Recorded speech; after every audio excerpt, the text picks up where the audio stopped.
Most of us get our ideas of what prison is like from TV or the movies. Watch the popular Netflix show Orange is the New Black and you'll get the impression that women's prisons are violent and scary places. We spent the day at the Dakota Women's Correctional and Rehabilitation Center in New England and found the reality to be somewhat different. Orange is the New Black is based on a book written by Piper Kerman, who was jailed in 2004 on money laundering and drug trafficking charges and served just over a year in federal prison.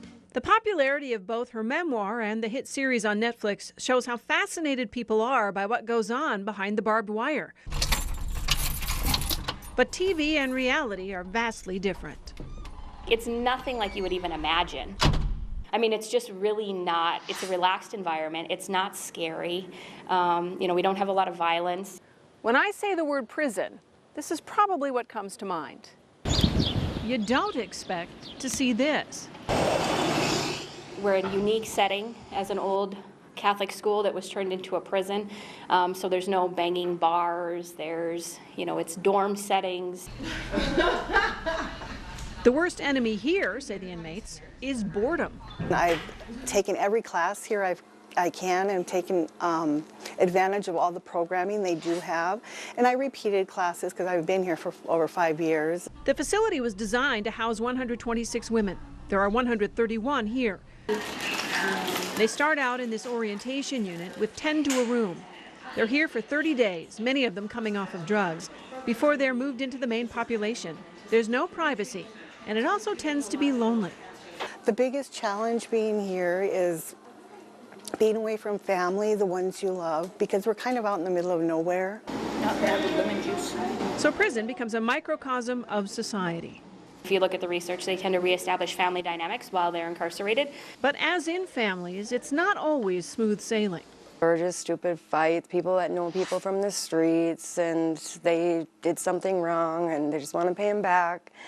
But I mean, other than that, it's just girl and girl drama.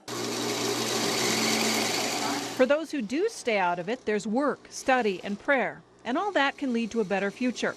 The reincarceration rate here is under 30%. North Dakota's prisons are full, and drugs are the biggest motivator behind crime in our state. We'll look at that more closely tomorrow night. Whether it's opiates or alcohol, drug abuse and addiction are robbing far too many people of their abilities to think clearly and make a positive contribution to society. We begin tonight with some messages of hope that treatment is a better option than long-term incarceration. The Dakota Women's Correctional and Rehabilitation Center in New England, North Dakota has room for 126 inmates. It is over capacity. Many of the women doing time there were jailed on drug charges, which are rising sharply. New laws passed in the last session are designed to lower the numbers by focusing less money on incarceration and more on rehabilitation. But does prison rehab work? And that's the focus of tonight's report, Crime and Punishment Redefined.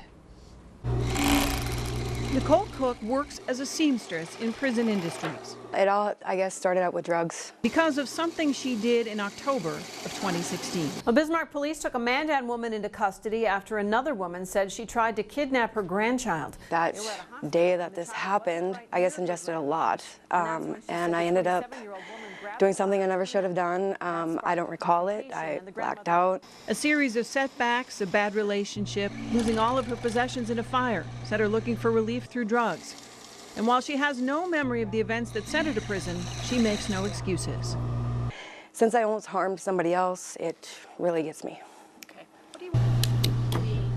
She wants to get her own kids back and says she's doing everything she can to make that happen. It's hard being away from your kids, your family, but you have to take time to work on yourself, and I guess it's probably for the better. Nicole is also training as a welder, a job she can take with her when she leaves. But even more important, she says, is the rehabilitation. It's become kind of the norm for judges to send people to prison for treatment. We're becoming treatment centers instead of prisons, so we see a lot of people with chemical dependency issues and they really need help. James Murphy has been the chaplain at the prison for 13 years, and he's become a trusted friend for some of the inmates. He says successful treatment involves more than counseling. It involves classes, school, training, preparing for a new life. A big part of that for many is religious awakening. Quite a few women come here and meet God while they're here and have a hard time finding him when they leave here. Nicole says she's determined to find that new life and get her family back. She hopes to be out in March. Tomorrow night, a message from a woman who was paroled 2 months ago and who is now working to help others battle their addictions. Addiction to painkillers has increased at an alarming rate, with deaths from overdoses tripling in just 3 years. The rescue drug Narcan may save a life, but it doesn't end the dependency. Too often, people get the treatment they need only after they've seen a judge. Nothing about Carrie Lehman says inmate. Her eyes are bright, her smile infectious. She works hard, 50 hours a week at 2 Dickinson restaurants, and pitches in here at her new place, a transitional home called Hope's Landing. It's hard to believe that just 2 months ago she worked here in prison industries. I was addicted to pain pills, opiates. Carrie was incarcerated at the Dakota Women's Correctional Center in 2011 with a maximum sentence after her 3rd drug conviction of 20 years. The day I got arrested in 2011, the night before, I had got on my knees and I begged for God to intervene somehow and help me. Next day I was in jail and I've been clean ever since. She detoxed the hard way in a room like this one. That was tough, but getting over the emotional dependency was worse. She says it took her 2 years in prison before she saw a sober life as a better life. The majority of them, they've been abused, and they've grown up in families that have been neglectful and a lot of chemical dependency issues, so it just becomes generational. Warden Rachel Junton started out as a counselor here. She says therapy helps for those who choose it. Sometimes part of the answer is even simpler than that. Hi, Frankie. You have certain expectations when you come into a women's prison, but what you don't expect is Frankie's unconditional love. Frankie showed up at the facility as a stray. It was raining, and he was outside just soaking wet, and he's been here ever since. But even Frankie can't cure all hurts. For that, the women here say they depend on God, on rehab, and on their own will to live for a better day. I honestly believe if you are using, you are either going to end up in prison, and if that doesn't save you, you will die. Now that she's out, Carrie spends a lot of time talking to others, helping them to stop the cycle before it's too late.